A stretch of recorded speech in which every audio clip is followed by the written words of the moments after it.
Buenas tardes y bienvenidos en este martes, en este segundo día hábil de la semana, a nuestra edición de noticias, que es la primera de la tarde. Urgente, está pasando ahora, conferencia de prensa de Carvap. Nos vamos allí, acaba de comenzar y después analizamos el motivo. Los productores somos muy eficientes en lo que hace la producción. Pero cuando entramos en el terreno de la comercialización, perdemos eficiencia. Pero no siempre esa eficiencia corresponde a nosotros, sino que esa ineficiencia, muchas veces en el valor alcanzado, tiene que ver con un mercado que no trabaja de manera de la competencia libre, que es lo que nosotros hemos recurrido y de alguna manera, es lo que vemos que tiene la posibilidad el mundo de trabajar de esa manera. Entonces, atenta a esta situación del hecho propio de que vemos un mercado que no tiene ni la transparencia ni lo competitivo que debe ser, donde no aparecen, como en otros mercados, los actores más identificados, donde no aparece la puja en el mercado, donde aparecen valores de referencia, ¿no es cierto? Valores únicos que dejan un sabor un poco amargo en el sentido de la comercialización, de saber por qué y cómo se fijan estos valores. En ese sentido, ante todo este estudio que hemos hecho, estamos viendo y entendemos que Argentina ha perdido no competitividad, sino ha perdido los mercados más con una mayor competitividad y con una mayor competencia y transparencia. Y a eso es lo que nos hemos abocado durante este año y medio en todo lo que ha sido las investigaciones que hemos hecho de estos mercados. En ese sentido, ¿qué vemos? Cuando un mercado no es transparente, cuando un mercado no tiene la competencia necesaria, es lo que algo está pasando. Y en ese algo que está pasando, queremos llegar de alguna manera a la verdad y de qué manera, ¿no es cierto?, esto se está desarrollando que genera un perjuicio a los productores. Entendido esto de esta manera, hemos avanzado dentro de lo que es una cuestión natural en esto, que ¿quién entiende esto?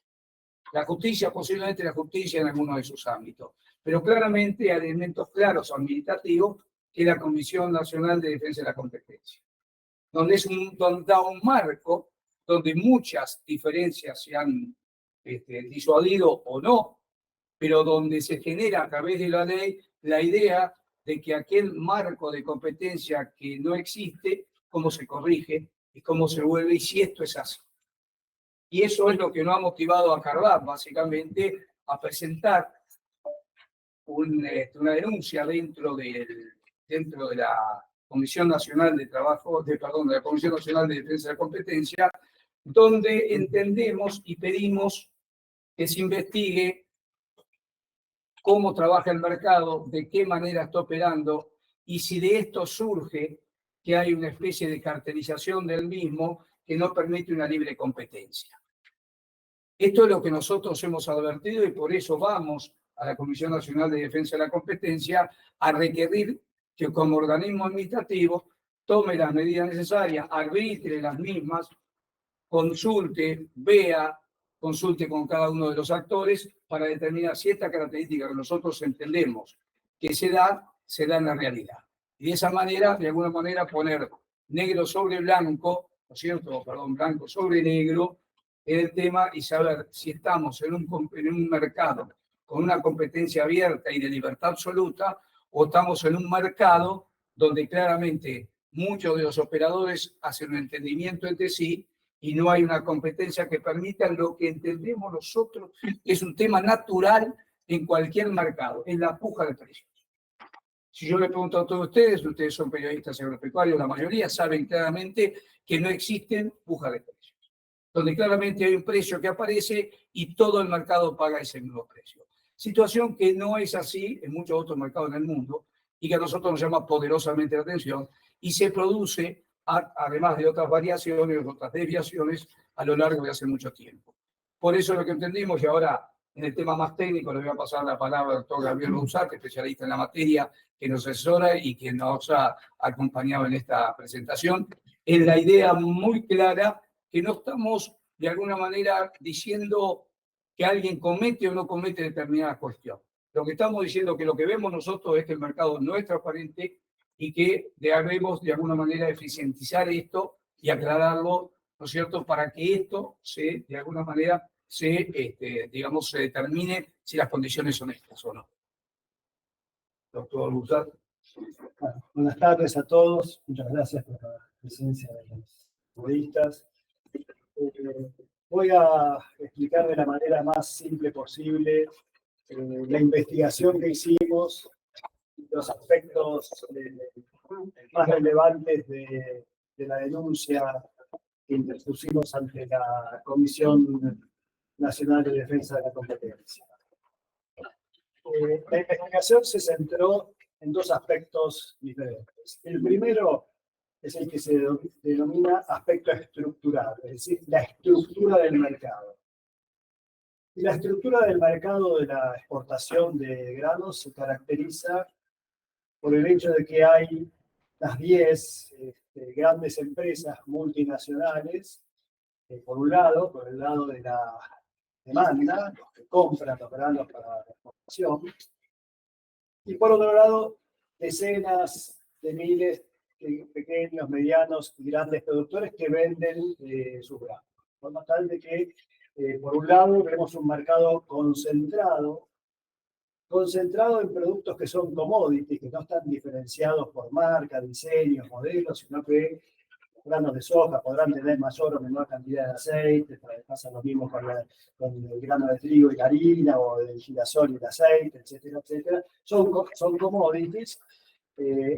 Estas empresas que operan en la Argentina, la mayoría son nacionales, operan en muchos otros mercados del mundo, prácticamente todo el mundo, de forma tal de que tienen negocios comunes en todo lado. Por ahí uno está exportando, pero el que importa es su competidor en la Argentina, de forma tal de que hay, o son competidores que están haciendo todo el tiempo negocios entre ellos. Eso es algo que la doctrina y la literatura de defensa de la competencia muestra como muy peligroso, ¿no? Competidores que hacen negocio todo el tiempo entre ellos, de manera tal de que vimos, en primer lugar, una estructura de mercado proclive a la cartelización. Digamos, las cartelizaciones no se dan en cualquier mercado, sino se dan en mercados que tienen ciertas características, y explicamos todas las características que la literatura de defensa de la competencia establece respecto a qué mercados generan incentivos para cartelizarse, y vimos que el mercado de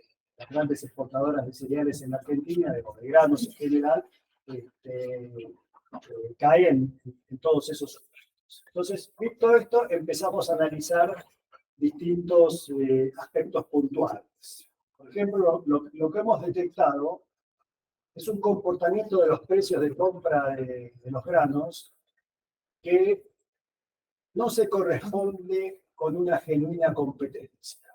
Y eso lo hemos analizado tomando distintas variables. Por ejemplo, los precios de referencia de los mercados internacionales, que son mercados muy competitivos, analizando los distintos precios POPAS, etcétera, etcétera, y vimos que el precio que termina cobrando el productor argentino por el mismo producto es menor, en general, al precio que terminan cobrando, y dejemos de lado las retenciones, ¿no? El precio del grano, sin descontar las retenciones que cobran los productores americanos, europeos, australianos, brasileños, uruguayos y paraguayos, para hablar de la región.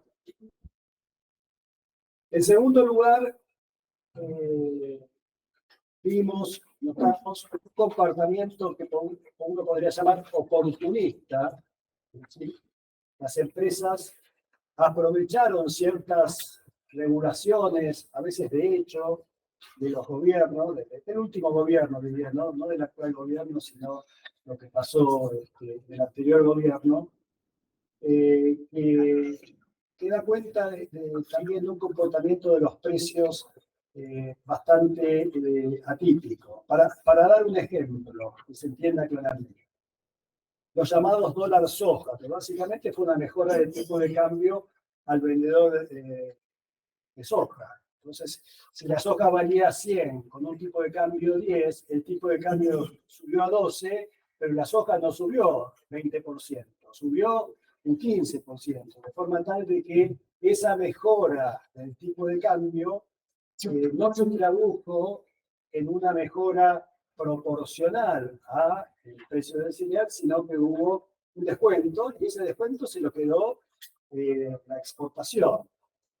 También lo que hemos notado en ciertos escenarios, sobre todo con el trigo, que cuando el gobierno limita las exportaciones, básicamente con el propósito de supuestamente abastecer al mercado local, lo que ha pasado es una cuotificación de las cerealeras. ¿Qué quiere decir esto? Como el Estado autoriza una X cantidad de toneladas a exportar, en lugar de haber una puja competitiva, a ver quién paga el mejor precio para poder exportar esos granos, lo que hacen, o lo que entendemos que están haciendo, esto es algo que le pedimos a la Comisión de Defensa de la Competencia que investigue, es repartirse el mercado. Entonces vemos que sale a comprar una de las grandes cerealeras, cuando agota su cuota, entra otra, y cuando agota su cuota, entra la tercera, y así sucesivamente. De forma tal de que el mercado, en lugar de ser un mercado competitivo, por el lado de la compra, ¿no? Competir para ver quién consigue más producto, y eso implica competir por precio, se reparten el mercado. Y esta es la típica conducta cartelizada o coordinada. Es decir, en lugar de competir por el mercado, cada uno tiene su cuota, entonces nadie se preocupa en pagar el precio de competencia porque sabe que la cantidad la tiene asegurada por la repartija que hubo seguramente en Ciara Sec de toneladas. Esto yo creo que es una de las cuestiones más importantes que pedimos que se investiguen. También hemos encontrado algunos conductas digamos, que generan muchas sospechas en el llamado fideicomiso aceitero. El fideicomiso aceitero es un fideicomiso que firmó Ciara Sec como aportantes de dinero para financiar el fideicomiso, y supuestamente el propósito de ese fideicomiso era abaratar el costo del aceite en la Argentina, mediante algún tipo de subsidio a los fabricantes de aceite. Lo que descubrimos es que, si bien jurídicamente las cerealeras se obligaron, se comprometieron a financiar, lo están financiando con dinero de los productores, porque un 0,5% que surgen las planillas de las ventas se lo retienen al productor para el financiamiento de un fideicomiso. Un fideicomiso que parte del dinero va a fábricas que son de los mismos exportadores, porque los importadores son exportadores y son industriales, tienen industrias aceiteras. Vimos también algunos problemas con las diferencias de retenciones entre el grano y los productos elaborados, llámese entre el grano de soja y el aceite de soja, entre el trigo y la harina de trigo, etcétera, etcétera, en el cual, si hubiese una genuina competencia, la gran mayoría de la soja no se vende como grano, se vende como aceite o como biocombustibles. Entonces, le pagan al productor con una retención implícita del 33%, pero exportan con una retención del 31%. En un negocio de comisiones muy bajas y volúmenes muy altos, un 2% de diferencia es una suma muy importante. Entonces uno diría, si acá hubo una genuina competencia, esa diferencia se tendría que haber arbitrado y tendría que haber pagado con una retención implícita de algún número entre el 31 y el 33%.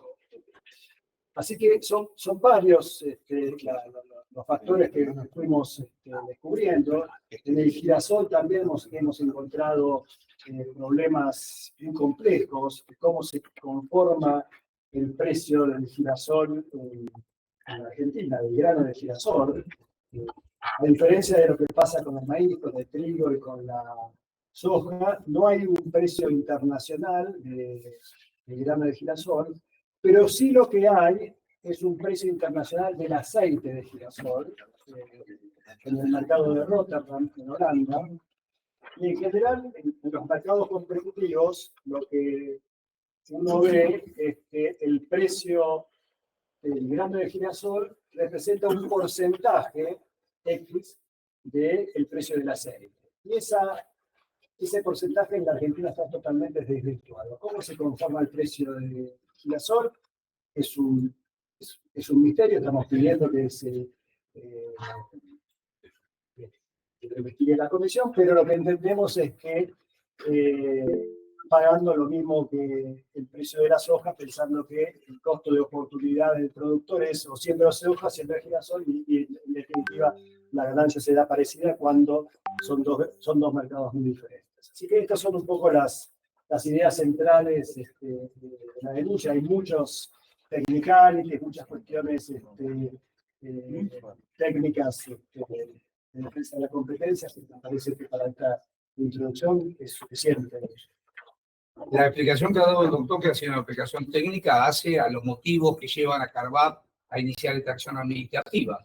Claramente todos esos elementos que nos ha suministrado el estudio, más lo que han suministrado los técnicos, hacen que nos anime la idea en defensa del productor de presentarnos en defensa de la competencia y decir, mire, nosotros vemos esto.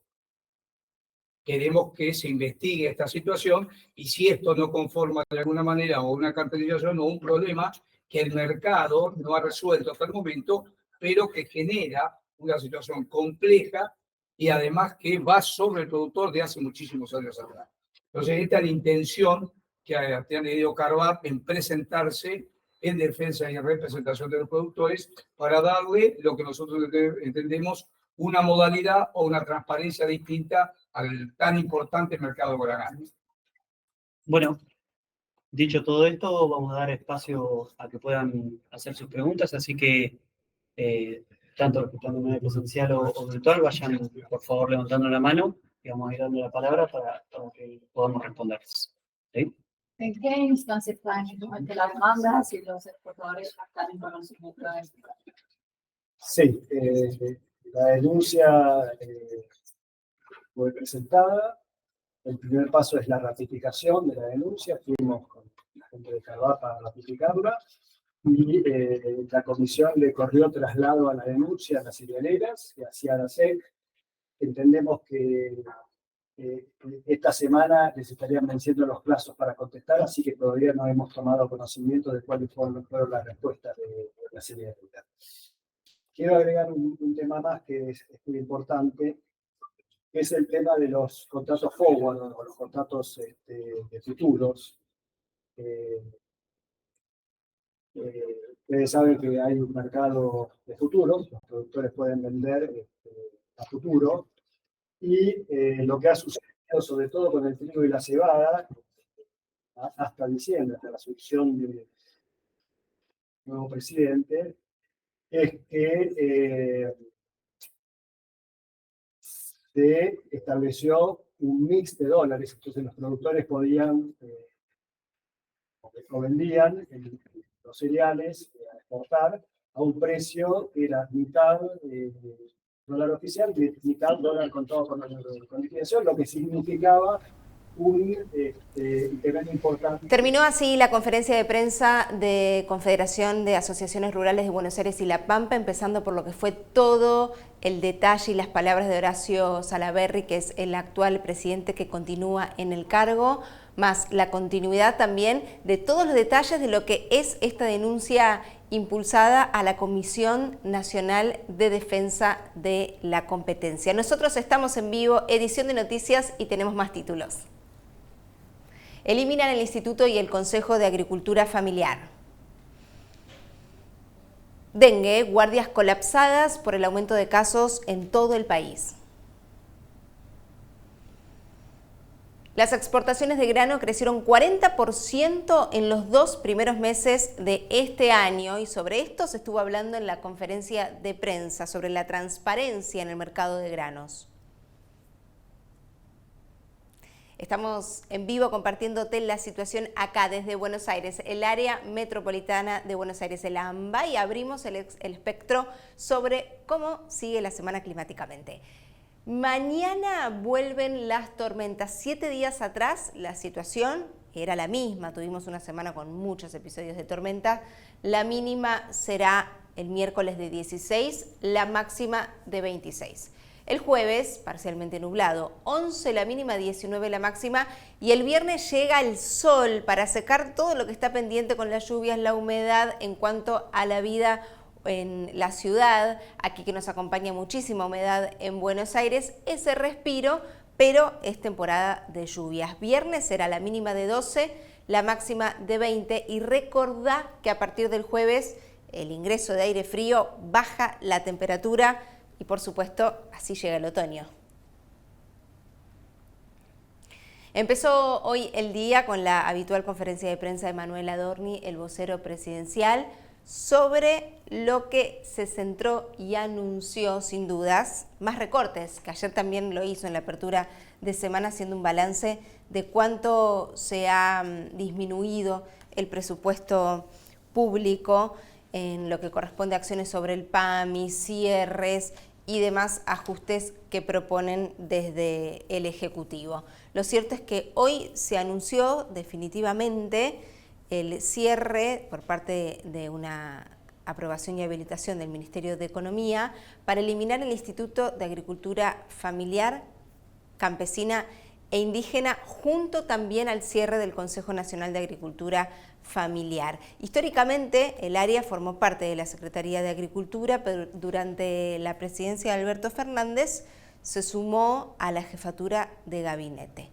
En cuanto a lo que corresponde a la presidencia de Javier Milei, fue transferido el área al Ministerio de Capital Humano, es decir, a manos y a cargo de Sandra Petovelo. Hoy Manuel Adorni señaló que la dependencia tiene 900 no trabajadores, fueron sus palabras exactas, a los que calificó como militantes de la política, muy relacionados a Emilio Pérsico, que es una de las personas más señaladas en tanto a movimientos sociales de los últimos días y también de las últimas semanas. Son 900 puestos de trabajo que se reducen, y habló de que el Instituto de Agricultura Familiar tenía 160 delegaciones y 2 sedes.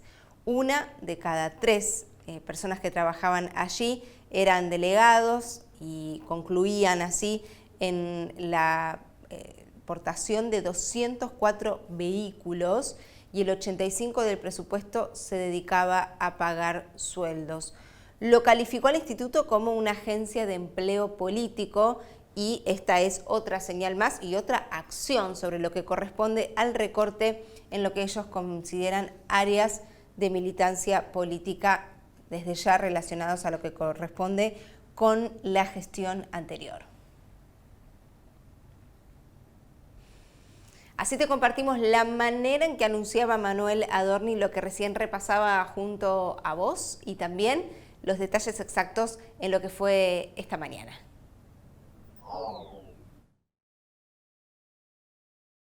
Cada día que nos levantamos es un día que seguimos teniendo 7 de cada 10 chicos pobres en la Argentina, resultado de tantos años de una política que no estuvo a la altura ni de lo que merecemos, ni de lo que la gente en cada acto electoral iba buscando, ¿no? Que es básicamente mejorar la calidad de vida y tener un futuro mejor.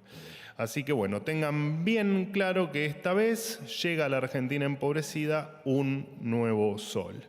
En otro orden de cosas, el Ministerio de Economía decidió avanzar con la eliminación del Instituto de Agricultura Familiar, Campesina e Indígena y con el Consejo Nacional de Agricultura Familiar.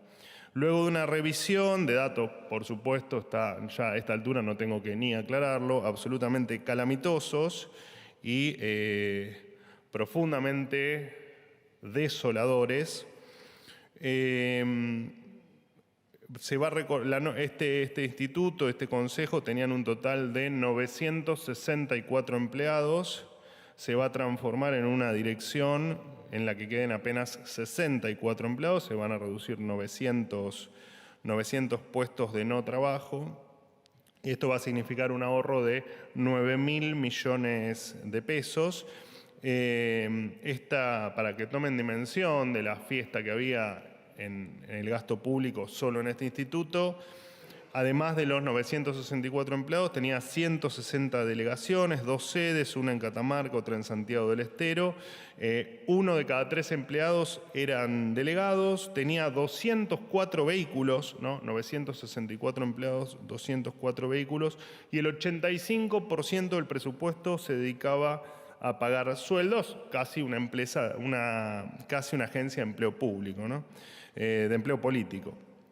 Además, se transferían fondos discrecionales, donde actuaban cooperativas, organizaciones sociales y municipios en estas transferencias.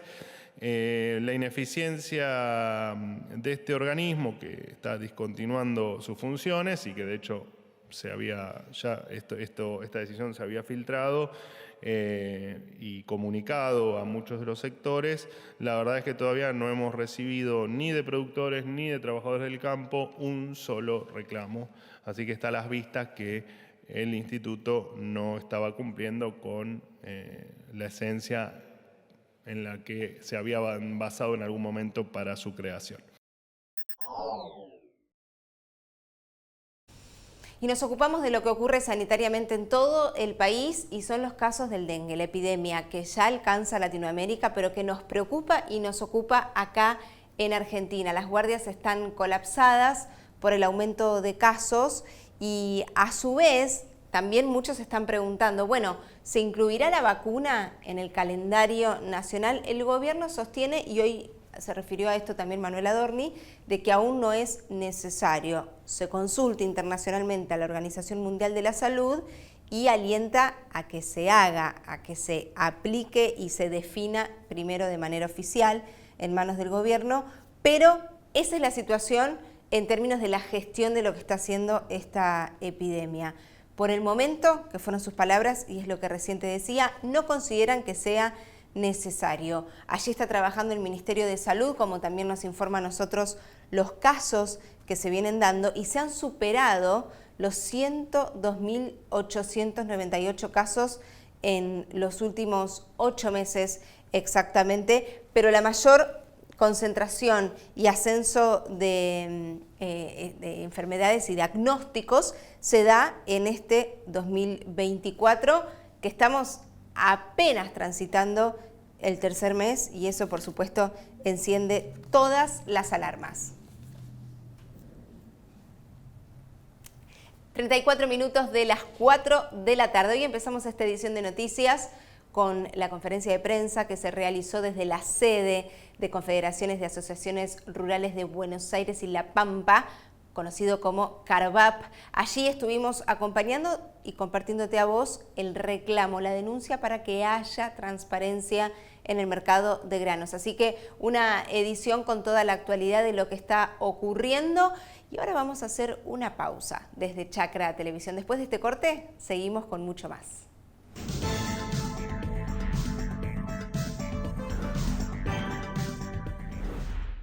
¿Sabías que solo el 3% de la superficie de nuestro planeta es tierra cultivable? En esa pequeña proporción debemos nutrir los cultivos que generan alimentos para una población en constante crecimiento.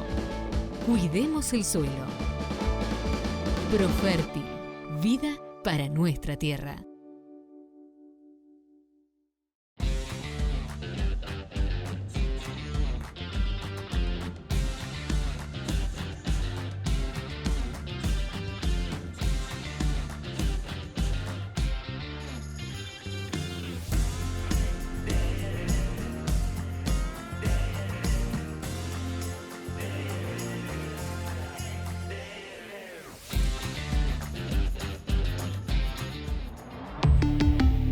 Volkswagen.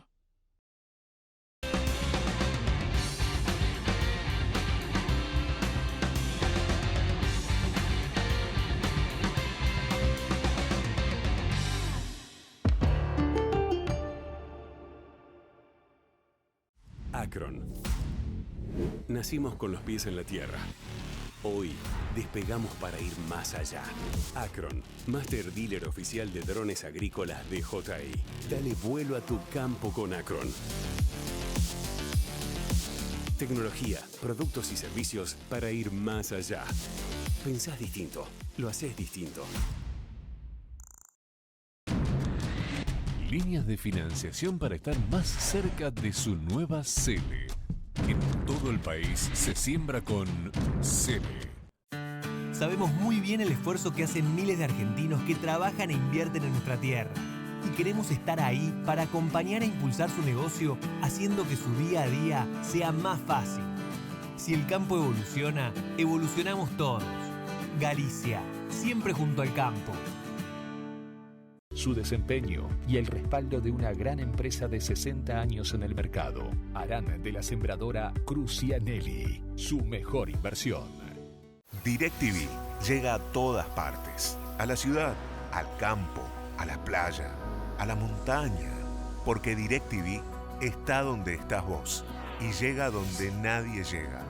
Donde estés vas a tener deportes, noticias, series, películas y todos los contenidos que te interesan.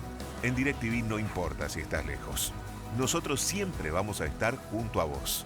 Viví DirecTV, estés donde estés. Contratá ahora llamando al 0800-333-4732.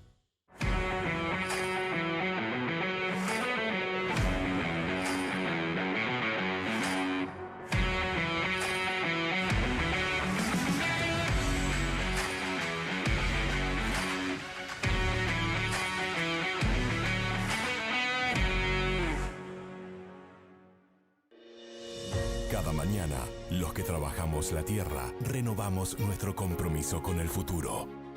Porque la agricultura es innovación y en cada campaña nos reinventamos. Por eso, para superar nuestros propios rindes, elegimos la marca que nos acompaña desde siempre.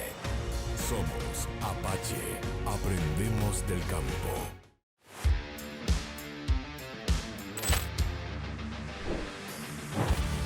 En marzo celebramos los 15 años del Grapper argentino. Súmate vos también a nuestra comunidad. Piersanti. Buenas cosechas.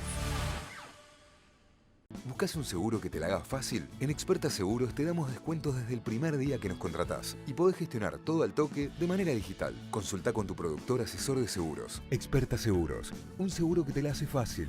Muy fácil. Cabezal desgranador Stripper G-Fast Ultra Liviano. Duplica la capacidad de cosecha, reduce a la mitad el consumo de combustible, elimina las pérdidas de cola, deja el rastrojo en pie facilitando la siembra de segunda. Peines desgranadores de acero de alta resistencia a la abrasión. Bajo peso del cabezal realizado con componentes de fibra de carbono. Apto para la cosecha de trigo, cebada, centeno y arroz.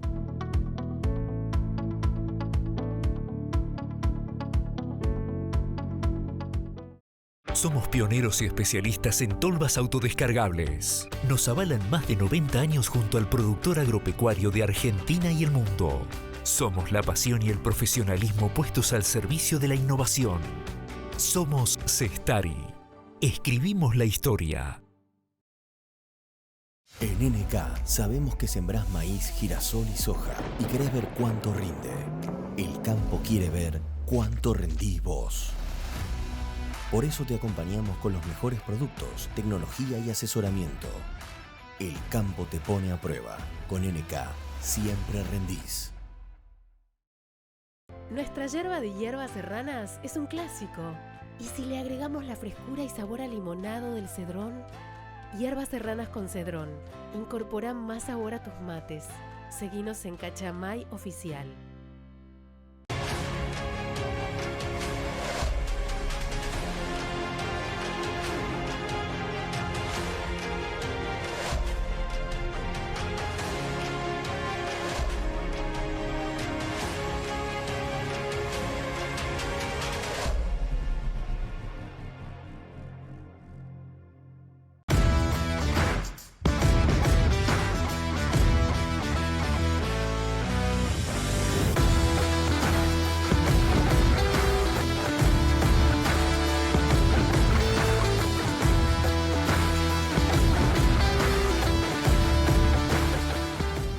¿Sabías que solo el 3% de la superficie de nuestro planeta es tierra cultivable?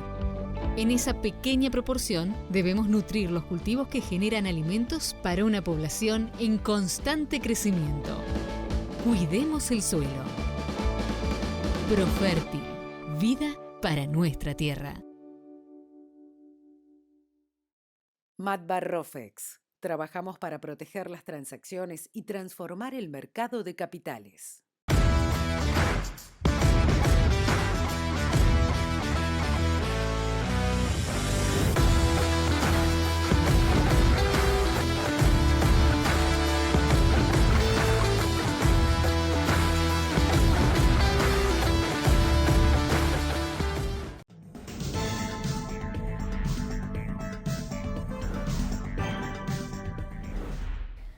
...42 de las 4 de la tarde en toda la República Argentina. Estamos en vivo y seguimos compartiendo con vos esta primera edición de Noticias por la tarde.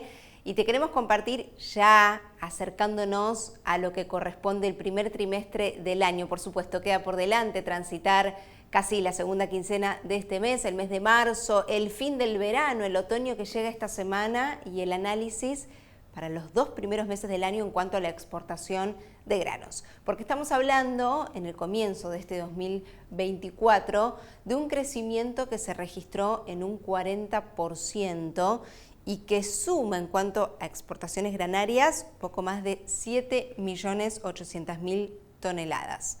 Esto marca el crecimiento que se compara en el mismo momento del año, es decir, en marzo del año pasado, 365 días atrás. Esa es la variable y es la comparación para poder arrojar la información. Lo cierto es que estuvo la exportación y este crecimiento liderado por granos sin procesar en un 15%, y por otro lado también estamos hablando de lo que corresponde a subproductos y aceites, que en esto también somos líderes, solo que la última campaña que nos recorrió una sequía histórica nos fue corriendo del podio como los máximos exportadores por las razones climáticas que tanto conocemos y profundizamos en Chacra Televisión.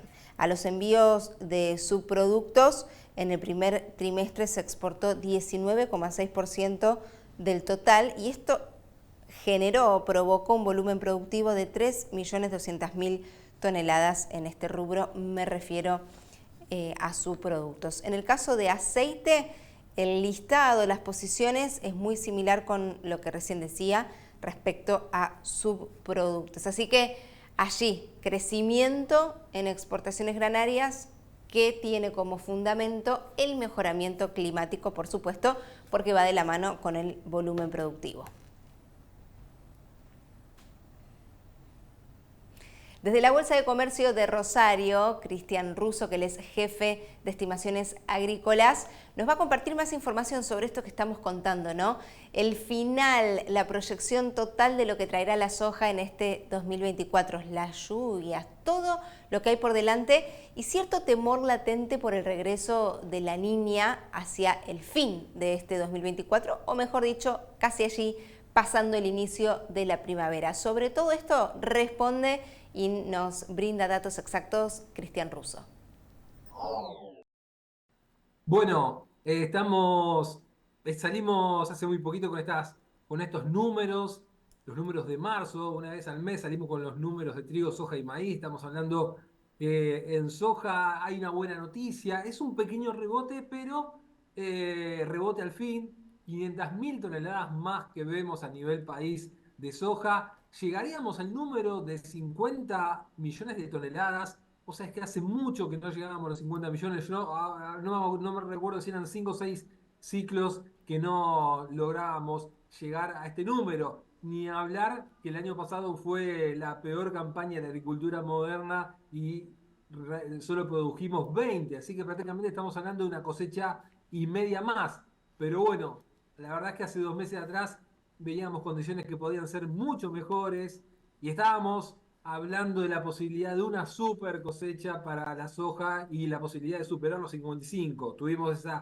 esa ola de calor, ese corte abrupto de las lluvias, la segunda quincena de enero, la primera semana de febrero en gran parte de la región pampeana, eso detuvo esa carrera y de repente empezamos a descontar. Y bueno, tras las lluvias que volvieron en febrero y ahora siguen en marzo, estamos dando cuenta de que no solamente no va a haber más recortes, sino que está este rebote y ojalá que la cosecha nos dé algunas sorpresas positivas todavía. Así que bueno, eso es. Después, respecto a esta última semana, lo que estamos viendo de lluvias, lo vemos sobre todo ya impactando en lo que es la próxima campaña de trigo. Vos sabés que es muy importante la cantidad de agua que se almacena en los suelos, más que venimos de 3 años niña, más que venimos, hemos perdido muchas reservas en los últimos años, contando esas 3 niñas, perdimos 1.700 milímetros, el agua subterránea, el agua de las napas,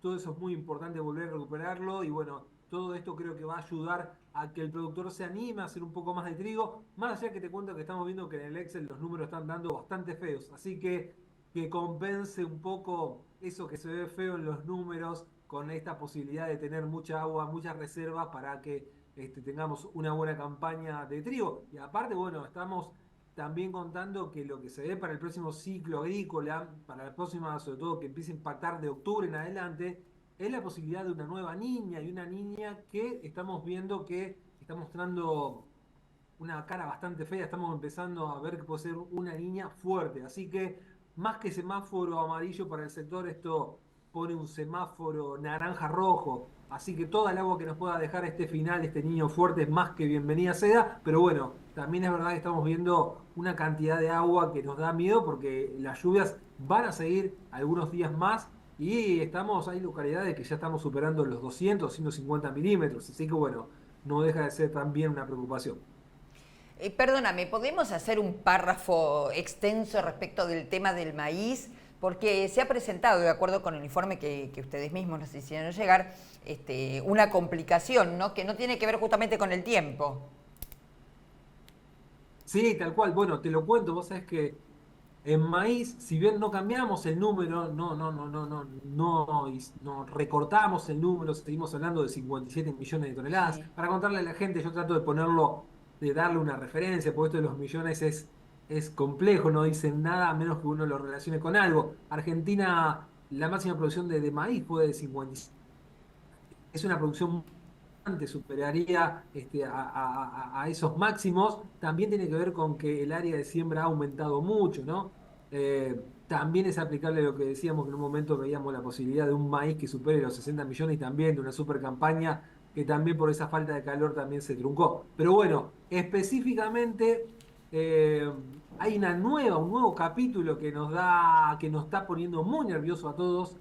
Es algo técnico, pero queremos contárselo a la gente porque es algo realmente extraño, que tiene que ver con que hay una plaga que es muy típica del norte, sobre todo se ve en Chaco y Santiago, que es el espiroplasma. Es una enfermedad que la transmite un insecto, una chicharrita, que al picar mete como un cóctel de virus y bacterias, y eso la gente del norte tiene protocolos para controlarlo. No se puede curar del todo, pero hay formas de controlarlo, hay formas de atacar también el vector, ¿no? el insecto que lo transmite. Bueno, lo que estamos viendo es que la gente de Santiago está desesperada porque hay un nivel de ataque que es realmente muy feroz. Normalmente produce un 5, un 10% de daño. Estamos viendo que hay muchos lugares donde están viendo 30, 50% de daño y la enfermedad no para. Y la enfermedad se metió en Santa Fe y Córdoba. En Córdoba, más del 70% del maíz, que aparte Córdoba es la cuna del maíz, es la provincia que te cambia los números con la producción que tienen, más del 70% del maíz se hace en forma tardía y la enfermedad ha llegado hasta Río Cuarto. La enfermedad la vemos acá en la región núcleo, ha llegado a Cañada de Gómez, incluso nos han contado que se ha visto en San Nicolás. Así que es una enfermedad que no pasa del norte y que sin embargo saltó esta territorialidad, se han metido en el corazón de la región pampeana y estamos viendo efectos que son muy graves. Así que estamos lamentablemente ante las puertas de un nuevo recorte y es una situación que nos pone a todos nerviosos porque no sabemos realmente cuál va a ser el daño, pero se ve que viene pisando muy, muy fuerte esta situación. Así que bueno, medidas de alerta y bueno, estamos todos un poco, nos ha agarrado realmente acá en la región centro nos ha agarrado desprevenidos porque es algo que no se da, se dio por este clima que ha sido el invierno no tan riguroso que no le cortó el ciclo a este insecto, estas siembras de maíz tardío que han ganado en escala, han ganado, bueno, hemos tenido una siembra el agua vino muy tarde, bueno, también, digamos, vemos a nivel nacional cómo la siembra del maíz tardío va ganando en hectareaje, y bueno, esto ha colaborado en que la chicharrita salte de provincias y se haya metido, bueno, hasta la región núcleo. La chicharrita complicándolo al maíz. Nosotros, Cristian, queremos agradecerte muchísimo por el tiempo que nos has dispensado para poder conversar, como siempre por lo claro que sos para explicarnos y para que todos, no solo los productores que están en el día a día con el campo, sino también quienes nos siguen por este dúplex de tele y de radio puedan entender qué es lo que está pasando. 1.000.000 de gracias. Por favor, gusto enorme, Karina. Sí, tratamos de que lo podamos entender toda la gente que es del sector y no la gente que no es del sector, bueno, vos sabés que últimamente hablar de soja y maíz es hablar de economía, sobre todo de soja, que tiene tanta importancia, ¿no? Bueno, los 20 millones, eso que hablábamos, no solamente es un número, sino un problema que se metió en la inflación de Argentina. Así que bueno, no deja de ser una buena noticia volver a recuperar los niveles de producción. Ahora falta que nos empiecen a acompañar los números, los precios internacionales, pero bueno, la producción está. Queremos compartirte algo que resuena en el mundo y son las acciones que está realizando Corea del Sur en cuanto al reciclaje y también a la reducción de la basura. Estamos hablando de todo lo que son desechos electrónicos, de todo lo que puede ser en algún punto apartado de lo orgánico e inorgánico, teniendo estas características y se transforma en biogás. Por este motivo, Corea del Sur hace tiempo es noticia en cuanto a lo que viene llevando adelante en sus políticas medioambientales, pero también de administración de los residuos. Tengamos en cuenta que generamos muchísima basura a diario en el mundo y es tendencia lo que ocurre.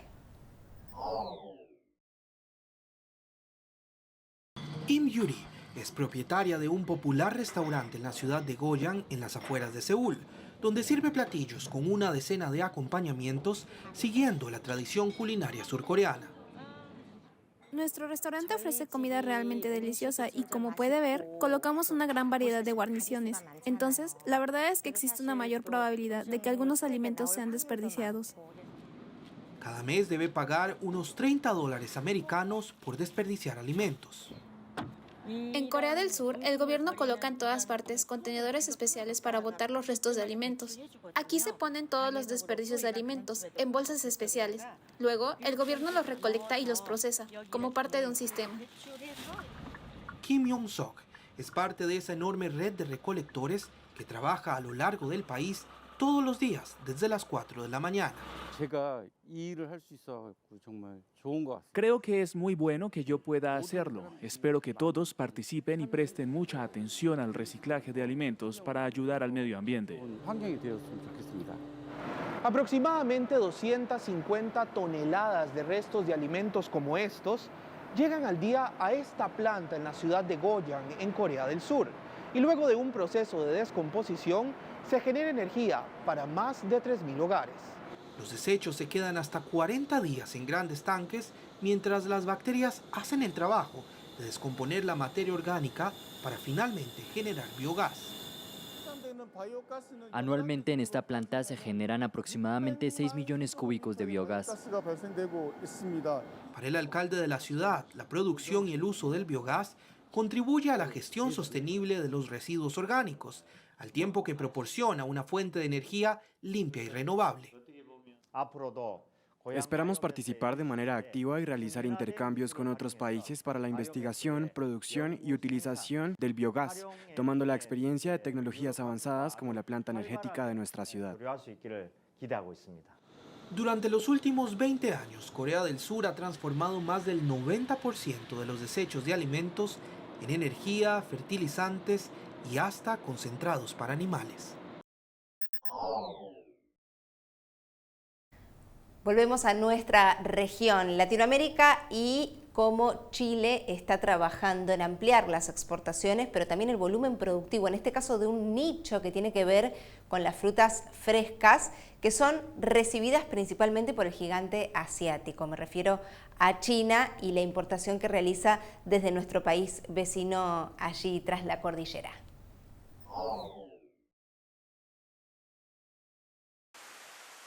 Los recorridos comerciales propuestos por China en el marco de la iniciativa de la Franja y la Ruta son un ejemplo a seguir para todas las naciones porque facilitan la conexión de países más pequeños con las cadenas globales de comercio, destacó en entrevista la Asociación Gremial Frutas de Chile, un país que se ha posicionado como uno de los primeros abastecedores de fruta fresca de contraestación en China. Chile, el país más lejano de China geográficamente, ha ampliado su llegada al país asiático hasta convertirse en los últimos años en el principal proveedor de fruta fresca de clima templado en términos de valor exportado, empujado por la apertura económica china. La relación comercial bilateral de larga data tiene sus bases en la firma del Tratado de Libre Comercio en 2005, que dio luz verde a un abanico de productos chilenos que hoy pueden llegar al vasto mercado chino con arancel cero. Hoy en día tenemos todas las frutas aprobadas para llegar a China, lo cual es un caso único en el mundo. Eso es algo muy importante, que viene desarrollándose desde la época de la firma del Tratado de Libre Comercio entre China y Chile. Según datos de Frutas de Chile, durante la temporada 2022-2023 se enviaron a China 598.362 toneladas de frutas frescas, lo que equivale al segundo producto más exportado del país austral después del cobre. En la industria frutícola local, la cereza juega un papel preponderante con cifras récord de exportación cada temporada a China por sobre las 375.000 toneladas embarcadas este verano austral, con altas proyecciones de crecimiento. El responsable de este hito para el país andino fue China, que acaparó cerca del 93% de los embarques de cerezas chilenas a principios de este 2024, los cuales significaron un retorno por 1.447 millones de dólares y una variación en valor de un 30,8% frente a enero del año anterior. Mira, la cereza es un sector súper importante tanto para la fruticultura como para el país, específicamente en lo que son las regiones, la sexta y la séptima, que es donde está concentrada la mayor superficie de cereza. Genera alrededor de 200.000 empleos, solamente directos, y a esto hay que considerar también los empleos indirectos. La creciente demanda china ha convertido a la cereza en la fruta más sembrada de Chile en la última década, desplazando a la uva de mesa con 62.000 hectáreas plantadas de esta valla y planes de alcanzar las 65.000. En adelante, la estrategia chilena se enfocará en ampliar las campañas de promoción, potenciar la calidad de la fruta y agilizar la logística para una mejor distribución hacia las regiones del interior de China. Así llegamos al final de esta primera edición de Noticias, que estuvo allí, especialmente en el primer bloque, la conferencia de prensa de Confederación de Asociaciones Rurales de Buenos Aires y La Pampa, CARVAP. Estuvimos acompañando lo que ocurría en la sede, aquí en la Ciudad Autónoma de Buenos Aires. En nuestra segunda edición, a las 19, vamos a ampliar todo lo que está pasando, todos los temas que te estamos compartiendo, pero por supuesto surgirán en las próximas 2 horas novedades y las vamos a compartir acá a partir de las 7, así que te esperamos en 2 horitas. Nada más volvemos al estudio en vivo y en directo. Chau, chau.